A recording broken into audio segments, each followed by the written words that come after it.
Hello dear students, a pleasure good morning to you all and welcome back to my channel. तो students पिछले classes में मैंने आपको बताया था क्लास 10 का केमिस्ट्री फर्स्ट चैप्टर का केमिकल रिएक्शन एंड इक्वेशन का बैलेंसिंग तक सिखाया था, बैलेंसिंग केमिकल रिएक्शन का डिफरेंस तक समझाया था। आज उससे आगे कंटिन्यू करते हैं उसी चैप्टर को।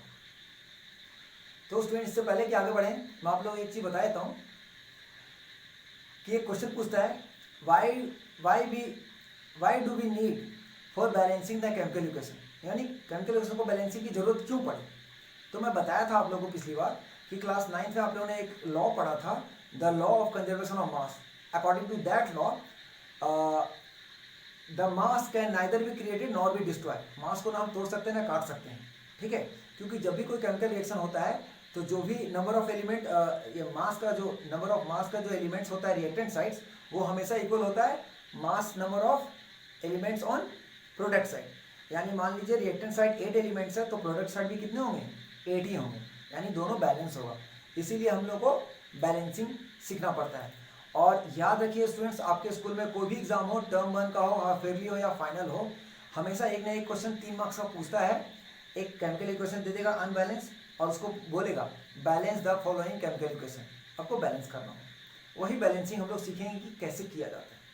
क्लियर। तो उस इक्वेशन को क्या कहते हैं जो अनबैलेंस होता है, तो एक नाम है उसका स्केलेटल केमिकल इक्वेशन। स्केलेटल नहीं, वो बायो में मत चले जाओ, अंदर जो हमारे हड्डियां होती है वो स्केलेटल नहीं, स्केलेटल। देखिए skeletal chemical equation, skeletal chemical equation ये वो, या इसको सिंपली कर सकते हैं अनबैलेंस्ड केमिकल इक्वेशन, ठीक है। तो बोलोगे those chemical reaction in which the number of mass of elements on the reactant side is not equal to the number of mass of element on product side. यानी जो भी element reactant sides होंगे और जो भी element product sides होंगे वो हमेशा इक्वल नहीं होंगे। तो इसलिए उस कंडीशन में इसको क्या कहेंगे, स्केलेटल केमिकल इक्वेशन, या simply you can say unbalanced chemical equation. मैं एग्जांपल एक बताता हूँ। जैसे देखिए मैग्नीशियम रिबन को हम जलाते हैं in the presence of oxygen तो वो मैग्नीशियम ऑक्साइड निकालता है, तो उसी का ले लेते हैं एग्जांपल। तो Mg plus O2 gives MgO। अब यहाँ पे ध्यान दीजिए स्टूडेंट्स, यहाँ पे मैग्नीशियम देखिए ओनली एक ही आइटम्स है, मैग्नीशियम का एक ही आइटम्स है। ऑक्सीजन का देख लीजिए, ऑक्सीजन का 2 आइटम है, क्योंकि 2 इसके साथ अटैच है तो 2 आइटम्स है। लेकिन इधर आ जाइए, MgO एक साथ है तो मैग्नीशियम और ऑक्सीजन एक साथ है, इसका मतलब मैग्नीशियम का भी 1 और ऑक्सीजन का भी 1। तो यहाँ देखिए, यहाँ पे ऑक्सीजन 2 था लेकिन यहाँ पे ऑक्सीजन 1 है, तो ये मैच नहीं किया। लेकिन एक मैच कर गया, तो एक मैच करने से नहीं होता है, जितने भी नंबर ऑफ एलिमेंट्स हो रिएक्टेंट साइड और प्रोडक्ट साइड दोनों मैच करना चाहिए, तभी उसको हम बैलेंस करेंगे। अदरवाइज ये क्या हो गया, स्केलेटल। और भी एग्जांपल है, और भी दूसरा भी बताते हैं आपको। एक लिख लीजिए आप लोग, जिंक को हाइड्रोक्लोरिक एसिड के साथ HCl के साथ जब हम रिएक्ट करेंगे तो क्या निकलेगा, जिंक क्लोराइड प्लस और हाइड्रोजन गैस प्रोड्यूस होगा साथ में, ZnCl2 प्लस H2। अब यहाँ पे ध्यान दीजिए, जो जिंक है वो एक ही एलिमेंट है, यहाँ भी जिंक है वो एक ही एटम है, कंटेन करके रखा है, यहाँ भी ये तो मैच कर गया। चलिए अब देखिए हाइड्रोजन यहाँ पे 1 है, लेकिन यहाँ पे देखिए हाइड्रोजन कितने हैं, 2 है, तो ये मैच नहीं करेगा। उसी तरह क्लोरीन है, यहाँ पे 1 है, लेकिन यहाँ पे देखिए Cl2 है, क्लोरीन यहाँ पे 2 है, तो ये भी मैच नहीं किया। तो इसको क्या कहेंगे, अनबैलेंस्ड केमिकल इक्वेशन या skeletal chemical equation. Clear students. चलिए अब आगे बढ़ते हैं।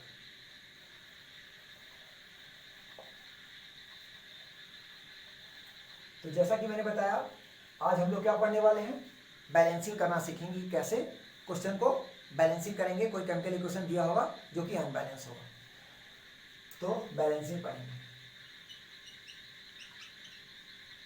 Balancing chemical equation. इससे पहले कि कोई बैलेंसिंग करना सीखें, एक बात जान लो स्टूडेंट्स, जैसे ऑक्सीजन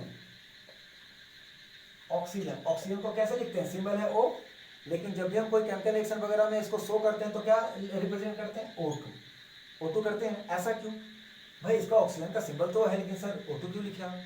तो देखिए अब तक जितने भी एलिमेंट्स का खोज हुआ है, जितने भी साइंटिस्टों ने एलिमेंट्स का आविष्कार मतलब खोज किया है, उसमें बहुत सारे ऐसे एलिमेंट्स हैं स्टूडेंट्स जो नेचर में फ्रीली इंडिपेंडेंटली रह सकता है, लेकिन कुछ ऐसे भी एलिमेंट्स हैं जो नेचर में फ्रीली एग्जिस्ट नहीं करता है, फ्रीली इंडिपेंडेंट नहीं रह सकता है। जैसे ही वो फ्रीली होगा तो किसी न किसी के साथ कंबाइन करके वो मॉलिक्यूल में कन्वर्ट हो जाएगा। तो वही केस होता है ऑक्सीजन के साथ। ऑक्सीजन भले ही इसका सिंबल वो है, लेकिन जैसे ही ये फ्रीली होगा, ठीक है, तो ये किसी न किसी के साथ कंबाइन हो गए, और देखिए यहाँ पे 2 रिप्रेजेंट करा दिया। उसी तरह नाइट्रोजन भी सेम है, N2 फिर H2। तो इसका तो ये शॉर्टकट तरीका मैंने बता दिया कि जो नेचर में फ्रीली इंडिपेंडेंट ना रहे उसको इस तरह से बिलोंग करें, क्योंकि किसी न किसी के साथ अटैच हो जाता है। तो इसके ऊपर मैं खास करके आप लोगों के लिए वीडियो बना दूंगा, जिससे पूरा कंसेप्ट क्लियर हो जाएगा कि किसी को O2 O3 ऐसा क्या है जो किसी के साथ O2 रिप्रेजेंट होता है, किसी का जैसे कार्बन है उसको सिंबल C लिखते हैं, और भी बहुत सारा ऐसा केस है जो मैं खास करके आप लोगों के लिए वीडियो जल्दी बना के और कंसेप्ट क्लियर कर दूंगा। लेकिन फिलहाल शॉर्टकट मैंने समझा दिया ताकि बैलेंसिंग सीख सके। चलिए बैलेंसिंग पर, तो देखिए स्टूडेंट्स, कोई भी एक केमिकल इक्वेशन ले लीजिए, उसको बैलेंस, जो कि अनबैलेंस हो, और उसको फिर बैलेंस करना सीखेंगे। तो देखिए मैंने एक एग्जांपल ले लिया, सपोज वाटर का ही ले लेते हैं, H2 plus O2 gives H2O, ठीक है, यानी हाइड्रोजन और ऑक्सीजन मिलते हैं, कंबाइन होते हैं, तभी ना वाटर बनता है। तो यहाँ देखिए ध्यान देना, ये हमारा स्केलेटल केमिकल इक्वेशन यानी अनबैलेंस है। अब इसको बैलेंस करना है, तो देखिए कभी भी इस टाइप का इक्वेशन आ जाएगा तो एक रफ कॉलम में एक साइड लिख देना रिएक्टेंट्स और एक साइड लिख देना प्रोडक्ट। तो रिएक्टेंट में क्या हाइड्रोजन है, तो हाइड्रोजन में कितने एटम्स हैं, 2। नंबर ऑफ एटम हाइड्रोजन का कितना है, 2। एक चीज और ध्यान रखिए स्टूडेंट्स, कभी भी किसी भी नंबर के साथ अगर नीचे 2 अटैच हुआ या 3, यानी नंबर ऑफ एटम्स में कितने हैं, 2, और अगर उसके सामने 3 लगा दिया जाए तो ये दोनों आपस में मल्टीप्लाई होते हैं, ठीक है। तो 3 2 जा, अब ऑक्सीजन एटम कितने हो गए, 6। और सिंपली जैसे हाइड्रोजन के आगे मैंने 3 लगा दिया, तो यहाँ पे H के आगे किसी भी एलिमेंट्स के आगे 1 छुपा होता है, उसको शो नहीं करते हैं। तो ये क्या हो जाएगा, सिंपली 3 1 जा 3, यानी हाइड्रोजन एटम कितने होंगे, 3। ये कंसेप्ट याद रखिएगा, ठीक है। तो यहाँ पे आते हैं, तो यहाँ पे हमने देख लिया हाइड्रोजन के साथ 2 अटैच है, यानी हाइड्रोजन एटम कितने हैं, 2। अब यहाँ पे आता है रिएक्टेंट साइड में क्या, एक और एलिमेंट है ऑक्सीजन। तो ऑक्सीजन देखिए, ऑक्सीजन के साथ भी 2 अटैच है, तो कितने हो गए, 2। अब आते हैं प्रोडक्ट साइड, तो प्रोडक्ट से H2O एक से आते हैं, H2O यानी H के साथ 2 अटैच है, तो हाइड्रोजन एटम्स 2 है, लेकिन ऑक्सीजन सिंगल है, उसमें एक ही रहेगा। तो यहाँ पे हाइड्रोजन हमारा 2 मैच कर लिया, ये देखिए ये सब मैच कर लिया। अब ऑक्सीजन की बारी आई, तो यहाँ पे ऑक्सीजन सिंगल है, लेकिन यहाँ पे मैच नहीं किया, तो इसको मैच कराना है। तो क्या करेंगे, सिंपली हम यहाँ पे कर देते हैं 2। अगर 2 अटैच कर देंगे तो ये 2 इससे भी इंटू होगा, तो 2 2 जा 4 हो गया, हाइड्रोजन एटम हमारा, हाइड्रोजन एटम 4 हो गया, और 2 1 जा 2, क्योंकि ये 2 आगे लग गया तो हाइड्रोजन को भी मल्टीप्लाई करेगा और ऑक्सीजन को भी, तो 2 1 जा 2, तो यहाँ पे ऑक्सीजन हमारा हो गया 2।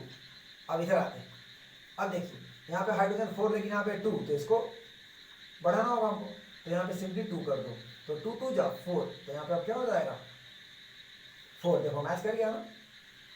अब ऑक्सीजन तो ऑलरेडी 2 है ही, तो इसको कोई चेंज करने की जरूरत नहीं है, क्योंकि ऑलरेडी 2 2 मैच कर गया, नंबर ऑफ एटम 2 2 है।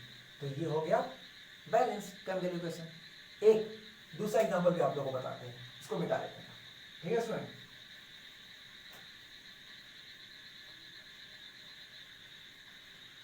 अब देखिए मीथेन को लेते हैं, CH4 प्लस O2, ठीक है। तो मीथेन को जब लेते हैं तो CO2 बनता है और प्लस H2O बनता है स्टूडेंट्स, ठीक है। ये देखिए मीथेन को जब ऑक्सीजन के साथ हम कंबाइन करेंगे तो कार्बन डाइऑक्साइड और प्लस वाटर फॉर्म होता है, नया चीज आउटपुट निकलता है। तो यहाँ भी ध्यान दीजिए, सेम वही केस करेंगे। अभी देखिए हमारा यहाँ पे कार्बन, हाइड्रोजन, ऑक्सीजन 3 एटम्स हैं, तो पहले हम कार्बन को लेते हैं, C सिंगल है, हाइड्रोजन कितना है यहाँ पे 4 है, और ऑक्सीजन कितने हैं 2। उधर भी देखते हैं मैच कर रहा है कि नहीं। यहाँ भी कार्बन देखिए 1 है, ऑक्सीजन कितने हैं 2 है, सॉरी कार्बन 1 ऑक्सीजन, इधर भी ऑक्सीजन है, सॉरी इसको भी कंबाइन करना होगा। तो इधर का ऑक्सीजन 2, इधर का सिंगल, तो कितने हो गए 3। जितने भी प्रोडक्ट साइड हो या रिएक्टेंट साइड्स हो, अगर यहाँ भी ऑक्सीजन है, यहाँ भी ऑक्सीजन है, एक और अगर होता वहाँ भी ऑक्सीजन, तो सब कंबाइन होता है स्टूडेंट्स, ठीक है। तो यहाँ पे इन दोनों को कर, तो 1 + 2 3। और हाइड्रोजन यहाँ पे 2 है, तो 2। तो देखिए कोई मैच कर रहा है तो यस, ये तो मैच कर गया। लेकिन देखिए हाइड्रोजन यहाँ पे 2 है, यहाँ पे 3 है, यहाँ पे ऑक्सीजन 2 है, यहाँ पे 3 है, तो ये दोनों अनबैलेंस्ड है। तो अब हम इसको बैलेंस करते हैं। तो क्या करेंगे बैलेंस करने के लिए? तो सिंपली पहले ऑक्सीजन को करते हैं। तो देखिए अगर हम ऑक्सीजन के आगे 2 लगाते हैं तो 2 2 जब 4 हो गया, यानी रिएक्टेंट साइड हमारा ऑक्सीजन 4 हो गया। तो प्रोडक्ट साइड देखते हैं, तो यहाँ पे 2 और 1 3 ही है स्टूडेंट्स। तो ये तो पूरा क्लियर नहीं है, यानी इसमें अभी कमी है। तो हम क्या कर देंगे यहाँ पे, इसको हम सिंपली कर देंगे 2H2। यहाँ पे अगर हम 2 लगा देते हैं तो देखिए 2 और इधर का ऑक्सीजन 2, देखिए 2 बन जा 2 होगा ना, तो ऑक्सीजन इधर का 2 और इधर का 2 4 हो गया, यहाँ पे 4। लेकिन यहाँ पे देखिए हाइड्रोजन बढ़ गया, तो कोई दिक्कत नहीं। हाइड्रोजन कितना है 2 2 जब 4, तो यहाँ पे ऑलरेडी हाइड्रोजन 4 है, ये तो मैच कर ही गया, ठीक है। और देखिए ये हमारा कार्बन 1 है और इधर भी कार्बन 1 है, तो ये हमारा वो हो गया, बैलेंस्ड हो गया। तो इसको हम कहेंगे कंप्लीट बैलेंस्ड केमिकल इक्वेशन। याद रखिए स्टूडेंट्स, हमेशा जैसे कार्बन हाइड्रोजन ऑक्सीजन एलिमेंट्स, कभी भी एलिमेंट्स को तुम चेंज नहीं कर सकते हो। जो भी चेंज कर सकते हो नंबर ऑफ एटम को बढ़ा घटा सकते हो, और किसी के नीचे भी अटैच नहीं कर सकते हो, तो उसका ये फीचर चेंज हो जाएगा। आप हमेशा आगे में ही 2 3 6 जो भी वॉट एवर नंबर आप इंक्रीज कर सकते हो या घटा सकते, इंक्रीज ही कर सकते हो, ठीक है, घटा नहीं सकते, इंक्रीज कर सकते हो, और उसी के अकॉर्डिंगली आप बैलेंस कर सकते हो। ये रूल है, ठीक है। एक और एग्जांपल बता देते हैं, जैसे कि मान लीजिए फेरिक ऑक्साइड ले लेते हैं, iron ferric oxide Fe2O3 plus carbon C, यानी फेरिक ऑक्साइड से कार्बन को कंबाइन करेंगे स्टूडेंट्स, तो क्या निकलेगा Fe प्लस CO2 निकलेगा, यानी आयरन प्लस कार्बन डाइऑक्साइड निकलेगा, ठीक है। तो यहाँ पे देखिए, यहाँ पे Fe के साथ 2 अटैच है यानी 2 एटम्स, और यहाँ पे Fe सिंगल है यानी एक ही है। तो क्या करेंगे, इसके आगे हम लोग मैच करते हैं। फिर देखिए कार्बन सिंगल है, यहाँ भी सिंगल है, तो मैंने जो अभी बताया था रिएक्टेंट साइड और प्रोडक्ट साइड लिख लो। Fe यहाँ पे 2 है, वहाँ पे Fe 1 ही है, ऐसे करके फिर हम मैच करने की कोशिश करेंगे। तो कैसे मैच करेंगे, तो अगर मान लीजिए यहाँ पे हम कर देते हैं, अगर 2 लगाते हैं तो 2 2 जब 4 हो जाएगा, और यहाँ पे डायरेक्ट हम 4 कर देते हैं, तो देखिए Fe इधर 4 हो गया, इधर भी 4 हो गया, चलिए ठीक है। लेकिन देखिए ऑक्सीजन बढ़ गया, यहाँ पे 2 लगने से 2 3 जा, ऑक्सीजन के साथ 3 अटैच था पहले से, तो 3 2 जा 6 हो गया। तो यहाँ पे अगर हम 3 लगा देते हैं, हाँ अगर हम 3 लगा देते हैं, तो देखिए 3 2 जा 6, ऑक्सीजन 6 हो गया, लेकिन कार्बन देखिए 3 1 जा 3, कार्बन 3 हो गया। तो यहाँ पे कार्बन सिंगल है, उसके आगे 3 लगा दीजिए, हो गया बैलेंस। ये देख लीजिए Fe 4 हो गया, तो इधर भी Fe 4 है, यहाँ पे 2 अटैच है, तो 2 3 जा 6, ऑक्सीजन 6 हो गया। तो यहाँ पे देखिए 3 2 जा 6, ऑक्सीजन के साथ 2 अटैच है, तो यहाँ पे ऑक्सीजन 6, कार्बन के साथ आगे 3 लगा हुआ है, तो 3 1 जा 3 यानी कार्बन 3, और यहाँ पे सिंगल कार्बन था, उसके आगे 3 लगा दिए, बैलेंस। तो इस तरह से बैलेंसिंग करते हैं। तो आप नंबर बढ़ा घटा सकते हो अपने अनुसार कि क्या करेंगे अटैच। तो ये हमारा कंप्लीट कैलकुलेशन इस तरह से कंप्लीट कंबाइन करके और बैलेंसिंग कर लिया, तो आपको फुल मार्क्स 3 मार्क्स मिल जाएगा जो इसका क्वेश्चन। ठीक है स्टूडेंट्स, तो नेक्स्ट टॉपिक इसके आगे का हम characteristics of chemical reaction next video से पढ़ेंगे। तब तक के लिए thank you, have a nice day, और चैनल को सब्सक्राइब करना ना भूलें। Thank you students.